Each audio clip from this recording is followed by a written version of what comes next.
how did the reign of Athaliah come to an end?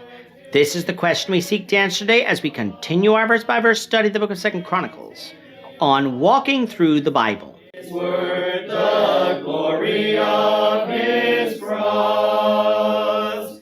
Today we're going to be discussing 2 Chronicles chapter 23, verses 12 to 21. But before we do that, let's read the passage.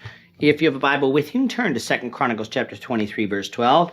But if you don't have a Bible, don't worry, just follow along with us on the screen.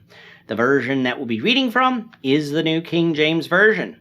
So 2 Chronicles chapter 23, beginning of verse 12. Now when Athaliah heard the noise of the people running and praising the king, she came to the people in the temple of the Lord. When she looked, there was the king standing by his pillar at the entrance, and the leaders and the trumpeters were by the king. All the people of the land were rejoicing and blowing trumpets, also the singers with musical instruments, and those who led in praise. So Athaliah tore her clothes and said, "Treason, treason!" And Jehoiada the priest brought out the captains of hundreds, who were set over the army, and said to them, "Take her outside under guard, and slay with the sword whoever follows her." For the priest had said, "Do not kill her in the house of the Lord."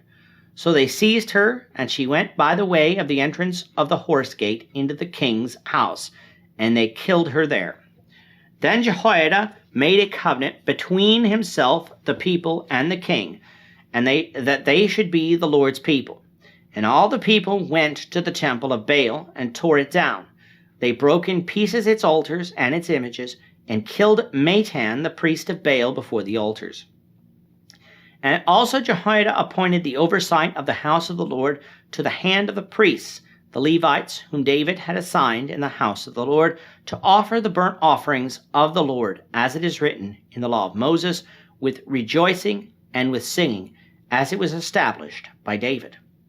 And he set the gatekeepers at the gates of the house of the Lord, so that no one who was in any way unclean should enter. Then he took the captains of hundreds, the nobles, the governors of the people, and all the people of the land, and brought the king down from the house of the Lord. And they went through the upper gate to the king's house, and set the king on the throne of the kingdom. So all the people of the land rejoiced, and the city was quiet, for they had slain Athaliah with the sword.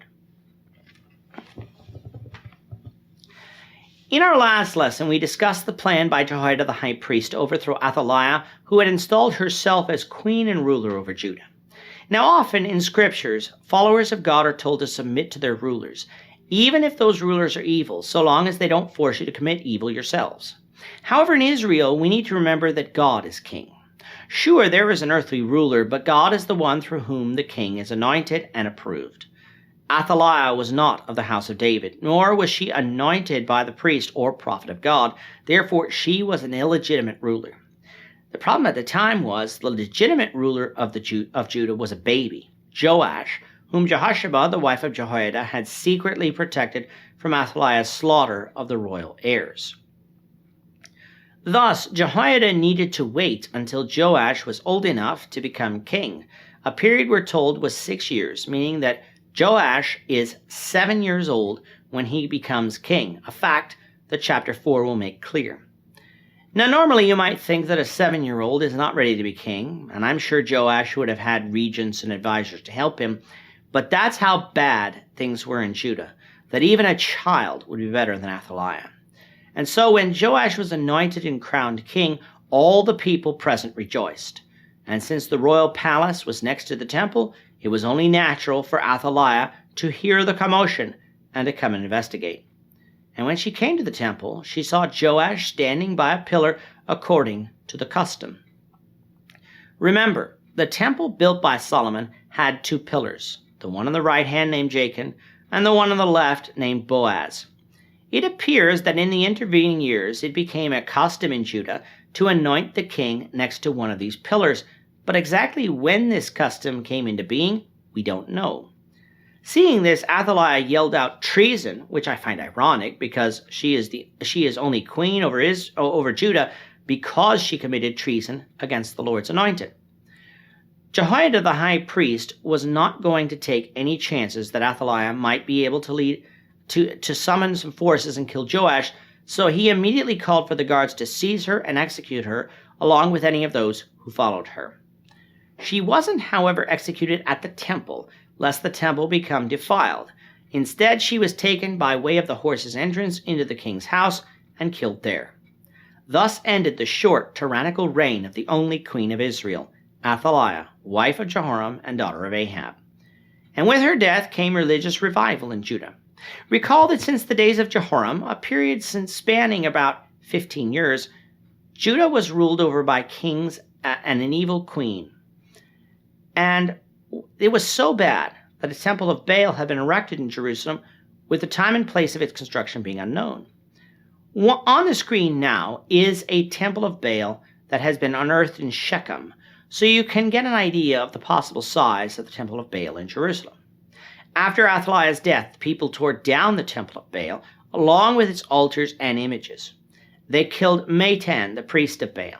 Thus, like Jehu in Israel, Judah destroyed its Baal worship, though it would later return some 135 years later during the reign of Manasseh, an act that would be the final straw leading to Judah's captivity by the Babylonians.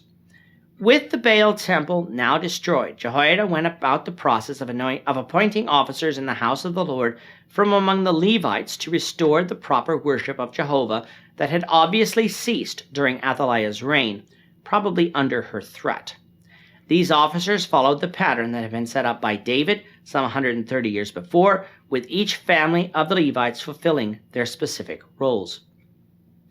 Joash was then placed on the throne of the king, thus signifying his rule over Judah and an end to Athaliah's evil reign. In the next chapter, we're going to cover the reign of Joash over Judah, so we invite you back for those lessons. With that, our time is up today. The Lord willing, we hope you'll join us for tomorrow's discussion of 2 Chronicles chapter 24, verses 1 to 14, as we continue our walk through the Bible, one verse at a time. Thank you for watching today's episode.